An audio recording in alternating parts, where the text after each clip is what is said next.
मेरी बच्चियां, तुम चिंता मत करो, ये घर मैं अभी ठीक कर देती हूँ। आप लोग घर में रहो, मैं अभी आती हूँ। तेज बारिश में मीनू चिड़िया निकल जाती है। वो सूखी घास की तलाश में थी, मगर हर जगह जलथल बनी हुई थी। कहीं पर सूखी जमीन तो क्या, सूखे घास का कोई तिनका नहीं मिला। तभी वो कबूतर के घर जाती है। कबूतर भैया, क्या आपके घर में थोड़ी बहुत सूखी घास होगी? कबूतर के घर में सूखी घास रखी थी, मगर वो आगे बैठकर झूठ बोल देता है, थोड़ा सा खिसक कर। मीनू बहन, सूखी घास नहीं है मेरे पास, मैं खुद परेशान हूँ। मेरा घर अगर टपकने लग गया तो मैं कहाँ जाऊंगा? बारिश का हाल तो तुम्हें पता ही है ना। कबूतर भैया, अगर थोड़े से तिनके मिल जाते तो मैं अपनी छत पर लगा देती। मेरी छत टपक रही है और मेरी बेटियों को सर्दी लग जाएगी। अरे तुम तोते के पास जाओ ना, मुझे उम्मीद है तोता जरूर तुम्हारी मदद कर देगा। मीनू चुप कर जाती है और वो अपने दोस्त तोते के पास जाती है। तोते भैया, क्या थोड़ी सी सूखी घास मिलेगी? मेरा घोंसला टपक रहा है, पानी बाहर से टप टप करके गिर रहा है। अरे मीनू बहन, मेरे घोंसले की छत तो देखो, सारी घास छत पे लगा दी मैंने और समय पर घर बना दिया। मेरे घर में सुरक्षा है, सुरक्षा। मेरे पास नहीं है सूखी घास। जाओ, अपनी कहीं से तलाश कर लो तुम। मीनू चिड़िया वापस उदासी के मन में लौट रही थी। तभी उसको दूर से रोने की आवाज आती है। ये तो कोई रो रहा है, वो भी इस समय। मैं अगर जाऊंगी तो मेरी बच्चियां वहां डूब ना जाएं, कहीं घोंसले की छत न गिर जाए। वो आगे जाने लगती है कि रोने की आवाज फिर आ जाती है। कोई बात नहीं, ऊपर वाला मेरी बेटियों की रक्षा करेगा। मैं जरा जाकर देखती हूँ। जब वो दूर जाकर देखती है तो वहां पर एक छोटी सी तितली कांटों में फंसी हुई रो रही थी। मुझे बचा लो, मैं फंस गई हूँ। मेरे पंख खराब हो जाएंगे, फिर मैं कभी नहीं उड़ पाऊंगी। छोटी तितली, मैं आपको बचाती हूँ, थोड़ा इंतजार करो। मीनू किसी तरह पंख फैलाकर उस छोटी सी तितली को कांटों से आजाद करती है। देखा ना, मैंने कहा था मैं आपको आजाद कर दूंगी। लो जी, अब आप बाहर आ गई। मुझे बहुत दर्द हो रहा है, मेरे पग भी भीग गए हैं। मुझे अपने साथ ले चलो तो। मीनू चिड़िया अपनी पीठ पर बिठाकर उस तितली को अपने घर ले आती है। मीनू के घर में काफी पानी जमा हो गया था। हे भगवान, मैं कहाँ जाऊं? मेरे घर पर तो मेहमान भी है, मेरी 4 बेटियां भी हैं। मैं कहाँ जाऊंगी इस समय और इन सबको लेकर? तभी मीनू का घर झूलने लगता है और घर नीचे धड़ाम से आकर गिरता है। मीनू की बेटियां बिना छत के बैठी थी और पानी में भीग रही थी। मीनू ने अपनी बेटियां और उस तितली को पंखों में ले लिया। मेरी बच्ची और तितली बहन, आप परेशान मत हो, मैं कुछ करती हूँ। तब तक आप इस पेड़ के नीचे बैठ जाओ, थोड़ा सा बारिश से बच जाओगे। मीनू चिड़िया के पास थोड़ा सा दाना था और थोड़ा सा दाना वो तितली को देती है, कुछ बच्चियों को। मेरी बच्चियों, आप ये खा लो। मेरे हिस्से का जो दाना है, मैं उससे कहीं से सूखी घास खरीद कर लाती हूँ। मुझे उम्मीद है मुझे कहीं से दानों के बदले सूखी घास जरूर मिल जाएगी। तभी मीनू चिड़िया बुलबुल डॉक्टर के पास जाती है। बुलबुल के पास सूखी घास जमा हुई भी थी। बुलबुल बहन, आप ये दाने ले लो और मुझे सूखी घास दे दो। मेरी बच्चियां और मेरे घर पर एक तितली मेहमान भी है। वो सभी बहुत ज्यादा वो सभी बारिश में भीग रही हैं। अरे मीनू बहन, आप भी कैसी बात करती हो? ये ले जाओ घास, ये घास तुम्हारे लिए नहीं तो और किसी के लिए भी नहीं। ले जाओ, तुम्हारी मदद हो जाएगी। बुलबुल ने सूखी घास मीनू चिड़िया को दे दी। वो घास लेकर जब वापस आ रही थी तो रास्ते में पेड़ की डाली पर बैठे भूरा कौवा और भूरी कौवी उसे रोक लेते हैं। अरे अरे मीनू बहन, मेरा घर भीग गया, सारा का सारा पानी जमा हो गया, थोड़ी सी सूखी घास मुझे भी दे दो। हाँ हाँ, मेरा बेटा जो जो रो रहा होगा, हमें उसको बचाना है। मीनू, हमें सूखी घास दे दो। मीनू बहुत दयालु थी। जब उसने भूरा और भूरी को रोते हुए देखा, कोई बात नहीं, मैं अपने लिए सूखी घास कहीं और से तलाश कर लूंगी। आप ले लीजिए ये वाली सूखी घास। मीनू सूखी घास उन्हें देकर वहां से चली जाती है। कितनी पागल है ये चिड़िया, सूखी घास हमें दे दी, खुद क्या करेगी? खुद तो अपनी बेटियों को लगता है ठंड में मार ही देगी ये। हाँ, और अपने पैसे तो आज के दिन अच्छे बन गए।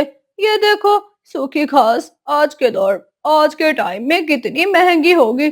चलो हम ये घास बेच कर आते हैं। तभी वो घास अपनी पेट पर लाद कर उसको बेचने चले जाते हैं। घास लो, सूखी सूखी घास लो। मीनू मौसी भी अपने घर के बाहर बैठी थी। उसके घर की छत भी टपकने से खराब हो गई थी। अरे रे रे, ये घास मुझे दे दो, मेरा घर तो पूरी तरह भीग गया है। अरे बताओ मीनू मौसी, कितने पैसे दोगी?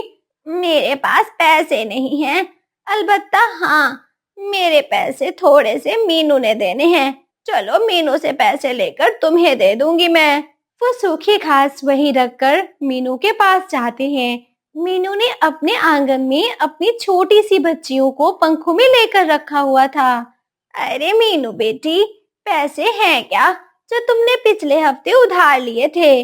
मीनू मौसी, पैसे होते तो मैं अपनी बच्चियों के लिए खाना बना लेती। मेरे पास तो केवल कुछ दाने थे, कुछ बच्चियों ने खा लिए और कुछ मेरे घर में अभी भी हैं, तो मैं वो दाने नहीं बेच सकती अभी।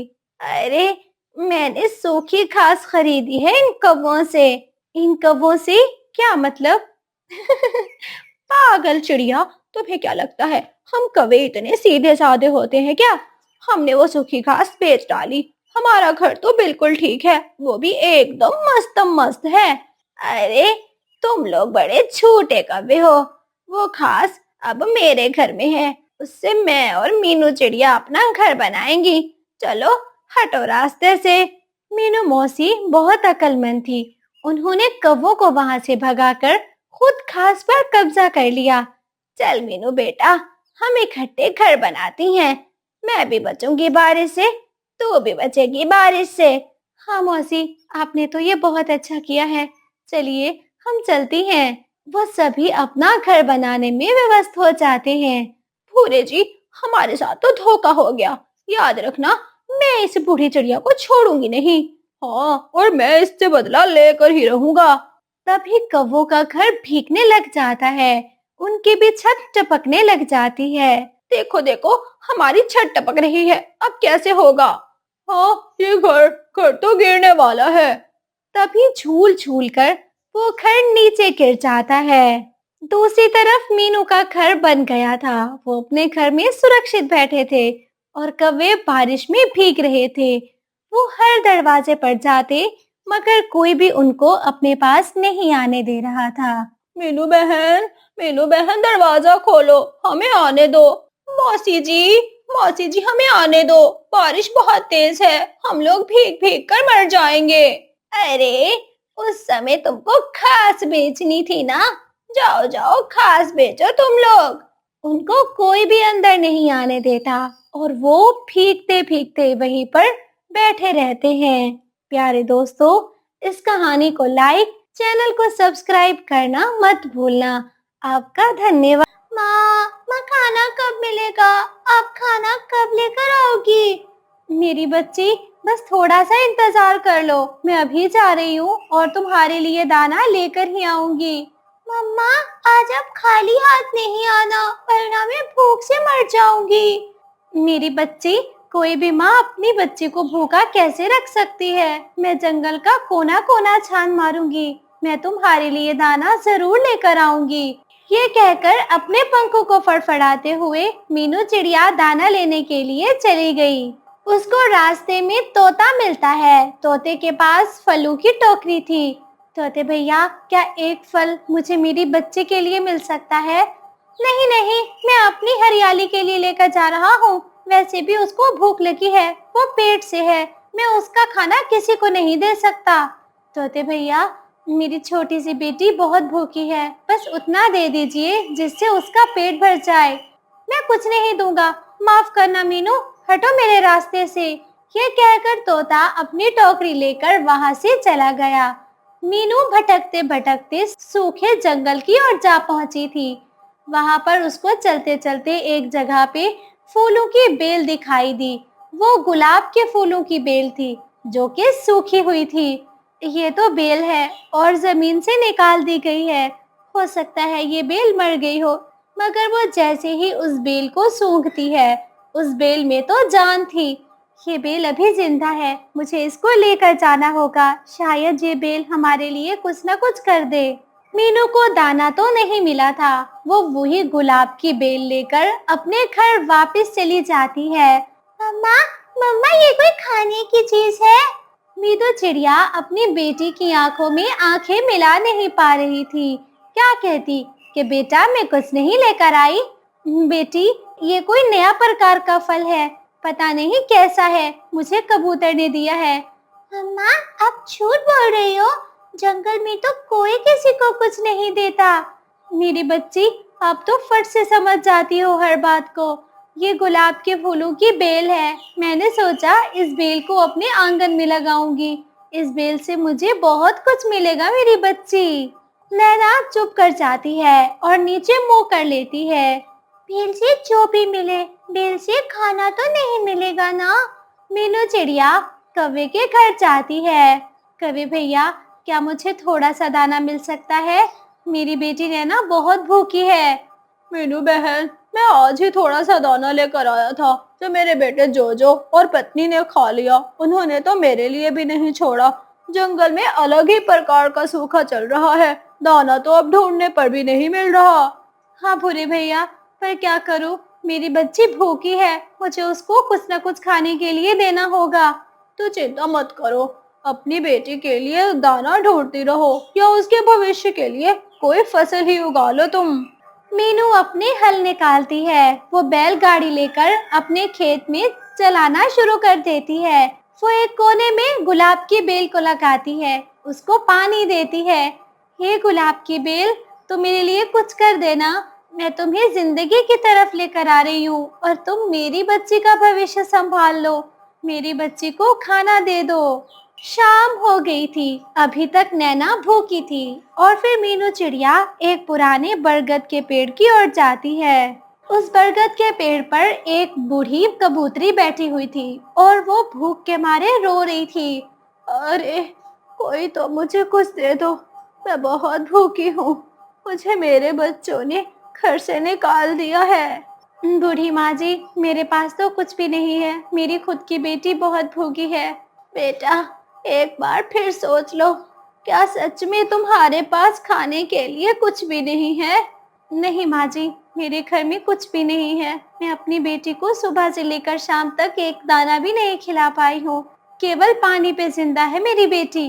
तभी वो बूढ़ी फाख्ता एक जादुई तितली में बदल जाती है, जिसे देखकर मीनू डर जाती है। ये कैसा चमत्कार है? आप तो अभी बूढ़ी थी ना, आप अभी अभी कैसे तितली बन गई? मैं तो जादुई तितली हूँ। मैं तो कोई भी रूप धार सकती हूँ। मीनू, तुम सच में बहुत अच्छी चिड़िया हो। मैंने वो गुलाब की बेल खुद तुम्हारे आगे रखी थी। तुमने उसको जिंदगी दी है। देखो, तुम्हारी बच्ची का भविष्य बनाना उस गुलाब की बेल के हाथ में है। तुम जितना उसे संवारोगी, वो उतना तुम्हारा जीवन संवारती रहेगी। मीनू को ये बात एक सपने की तरह लगी, एक कहानी की तरह, एक ऐसी बात जिस पे उसे विश्वास ही नहीं हो रहा था। दिन गुजरते गए, वो गुलाब की बेल को पानी देती रही और गुलाब की बेल फलती और आगे बढ़ती गई। गुलाब की बेल, तो मेरे बच्चे का भविष्य कैसे बनेगी? मुझे इस बात पर विश्वास ही नहीं होता। मेरी बच्ची का खाना कैसे बनेगी तू? तभी पेड़ की डाल पर बैठा भूरा कौवा हंस रहा था। उसकी ठंडी हंसी ने मीनू चिड़िया को परेशान कर दिया। हो हो, पागल मीनू, ये गुलाब की बेल तुझे भला क्या देगी? अगर फूल देगी, साथ में कांटा भी देगी। और याद रखना, गुलाब के फूल हम पक्षी कभी भी नहीं खाते। हमें तो दाना, मीठा फल चाहिए होता है। भूरा कौवा हंस रहा था। भूरे भैया, ये जादुई बेल है। मैंने इसके बारे में बहुत सुना है और मुझे उम्मीद है ये बेल जरूर मेरी बच्ची का भविष्य संभालेगी, उसको खाना देगी। मेरी बच्ची इससे कभी भूखी नहीं रहेगी। ये बात भूरे कौवे को बहुत बुरी लगी और उसके मन में लालच आ गया। एक रात जब सब सो रहे थे, ये गुलाब की बेल मैं चोरी करूंगा और जहाँ तक हो सके मैं गुलाब की बेल के सारे फूल तोड़ लूंगा। वो रात में जैसे ही गुलाब की बेल के पास आता है, गुलाब की बेल उसके कांटे उसको पकड़ लेते हैं और कांटे जोर जोर से उसे चुभने लगते हैं। बचाओ बचाओ, हाय हाय, मैं मर गया, बचाओ मेरी पत्नी, आ जाओ ना। तभी जंगल के सभी पक्षी शोर सुनकर इकट्ठा हो गए और गुलाब की बेल ने भूरे को छोड़ दिया। तभी उस गुलाब की बेल पर प्यारे प्यारे गुलाब के गजरे बनकर लटकने लगे। गजरे, ये तो बहुत सुंदर है, ये तो इंसान पहनते हैं और इंसानों की कलाई में बहुत प्यारे लगते हैं। अरे बहन, मुझे एक गजरा देना, बल्कि दो दे दो, मैं दोनों पंखों में पहनूंगी। हाँ हाँ, गजरा मुझे भी दे दो। उस गुलाब की बेल पर जितने भी गजरे थे, वो एक ही रात में बिक गए और सुबह में और गजरे लग गए। अब भूरा कौवा मीनू के सामने सिर झुकाए बैठा था। मीनू बहन, मुझे माफ कर दो, मैंने तुम्हारा मजाक बनाया। मजाक से हटकर आपने तो मेरी गुलाब की बेल से गुलाब के फूल भी चुराने चाहे भूरे भैया। हालांकि आप जानते हो चोरी बहुत गलत बात है। मीनू के गजरे बहुत तेजी से बिक गया था। अब नैना खुशी खुशी पेट भरकर मीठे फल खाती। जंगल के गरीब पक्षी भी मीनू से खाना ले लेकर खाते थे। प्यारे दोस्तों, आपको ये कहानी कैसी लगी? कहानी को लाइक, चैनल को सब्सक्राइब करना मत भूलना। आपका धन्यवाद।